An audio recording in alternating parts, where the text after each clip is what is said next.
For the first time in its 2 years as a team, the Ottawa Charge had a playoff game at home last night. They hosted the Montreal Victoire at TD Place for Game 3 of this best-of-5 series.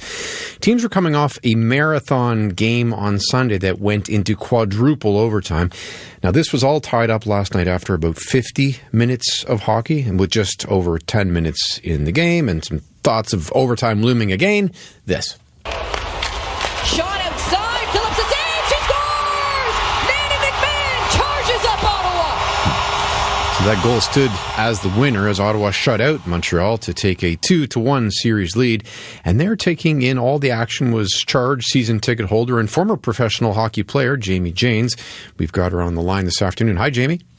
Hi, Stu. Thanks for having me. Nice to have you here. So you and your family have been to plenty of Charge games, but this, of course, is the very first ever home playoff game. I guess kind of a what you expected and then what you got. What were you hoping you'd see in the building, and then what did it turn out to be like? Well, I was a little worried that it might be a slower game coming off Sunday's marathon 4 overtime period loss. I worried that we might kind of carry that into last night's game, but quite the opposite. Ottawa came out hot. We had 3 shots in the first 38 seconds, and the energy of the building was absolutely insane. You heard it in that clip, but not even that can do it justice. You have to be there to experience it. I heard from someone who took in one of her first ever live hockey games in her life, that Sunday game, and was, I think, kind of shell-shocked that a hockey game could go so long. It'd be 3 normal periods, and then she said, and then there were 4 more after that. There were 7 periods in this game, and she wasn't sure if she wanted to go see more live hockey in person, if it was going to take up 6 hours of her life. Did you get any of that? People were a bit worried that these teams so evenly matched, it might be kind of drain the batteries of the fans to sit through that much hockey, or how did you feel about that? Well, there's no such thing as too much hockey in my world, Stu. But the sentiment was there, but mostly in jokes. There was one girl who had a sign that said, "My bedtime's at 10 p.m.," kind of indicating that she had to get home. But honestly, Montreal and Ottawa are such an even matchup. We went into this series being the underdogs on paper, but we are holding our own. And I think that everyone's been impressed, and I think Montreal is a little bit nervous. Tell me about that. I mean, we all know the old adage that it's defense that wins championships, and that certainly seems to be in evidence when you get a 1-0 final score. I mean, are you seeing that side, or are there good chances, or is it mostly outstanding defense? Well, Ottawa's defense, if ever that saying was true, they're the ones who are going to bring it home. They were blocking everything last night. Montreal could not penetrate the house. Bodies flying everywhere, playing tough in the crease, protecting their goalie. We saw our captain, Brianne Jenner, getting a little heated with Montreal's captain, Marie-Philippe Poulin. Gritty all around. Laura Stacey from Montreal had a questionable open ice hit that initially was called as a 5-minute major, and then it was downgraded upon review. So the physicality was there, the energy was there, and the matchup very even, and we are lucky to come out on top.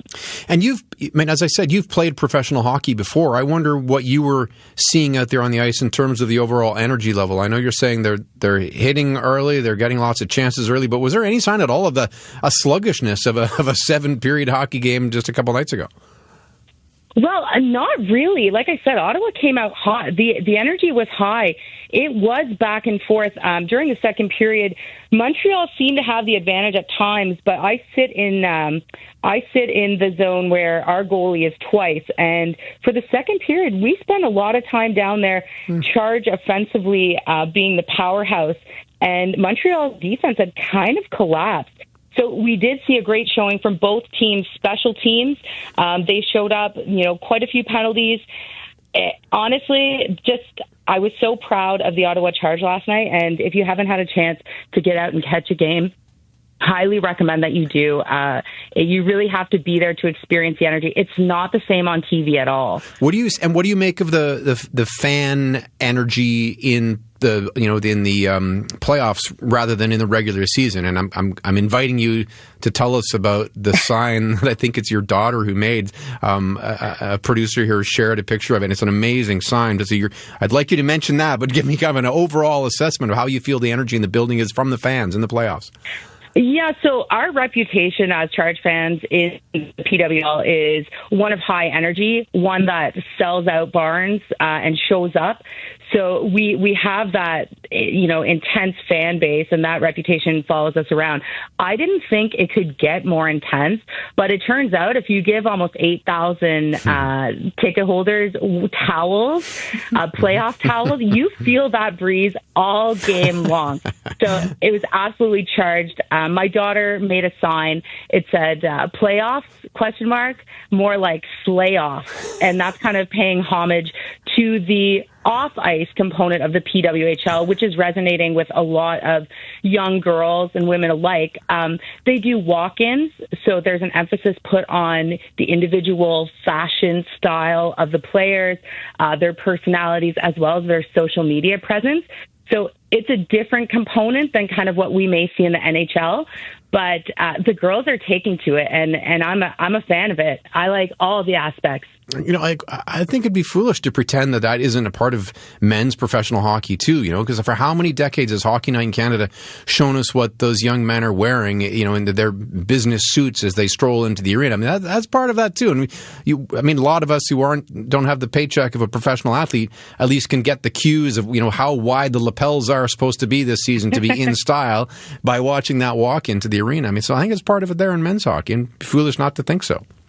Yeah, absolutely. And you know what? You look good walking into the rink, you play good. And if the walk-ins that the players are doing before the game are any indication of that, then the Charge are all set for the next game this Friday at 7 p.m. Manon McMahon scored this game-winning goal. The goalie, Gwyneth Phillips, earned a shutout, as we know. Can you talk to me about the performance of these two rookies? Yeah, absolutely. McMahon's goal was absolutely clutch. It had been a lot of back and forth, and she was positioned in front of the net. She stayed strong, and she managed to put it in. It was huge. Ottawa has been sharing the burden of who's going to be the hero in this series. So very unpredictable who's going to get the game-winning goals, who's going to, get to play the hero. And I think that makes us a little bit hard to cover. With Montreal, a little more star-studded, you know who the big players are, you know who you need to be on at all times. So as far as our goalie goes, what a fairy tale story that is. We have Gwyneth Phillips. She stepped in. She's got 15 regular season games under her belt. And now she's covering for us in the playoffs. Mashmeyer's been injured, and she has not only stepped up to the plate, but she is just blowing us away with her calm, cool collectedness and her ability to just be an absolute wall. And I don't want to say it, but get the shutout. I feel a little nervous to say the word before the series is over, but she did it. She brought it home for us last night. And so Ottawa has a chance to advance to the final with a win on Friday in this best of five. What will it take for the team to close this series out this decisively? What do you think needs to happen? We need to just keep on the same trail that we've been blazing, and it's basically all systems firing, special teams, regular play, goaltending. Everyone needs to show up. We need to take the chip on our shoulder of being hand-selected by Montreal and turn that into just energy along with the fans and bring it to them on Friday night. And that being said, Stu, I have a call to action. If you have a granddaughter or daughter who plays sports, not just hockey, any sport, bring them to the game on Friday. There's a couple dozen tickets left. Show them what it looks like when an entire city backs a women's sports team. Show them what it looks like when we invest in women's sports, and that they can grow up to be professional athletes and women's sports magic. Let them see that they can be part of this magic that we have here in Ottawa. Amazing. Jamie, great to talk to you. Great to feel some of this energy. Have a great afternoon, and good luck for your team on Friday. Thanks, Stu, and go Charge, go. That's Jamie Janes, a former player on Ottawa women's pro hockey team and an Ottawa Charge super fan. If you have experiences of the game you'd like to share with us, all in a day at cbc.ca.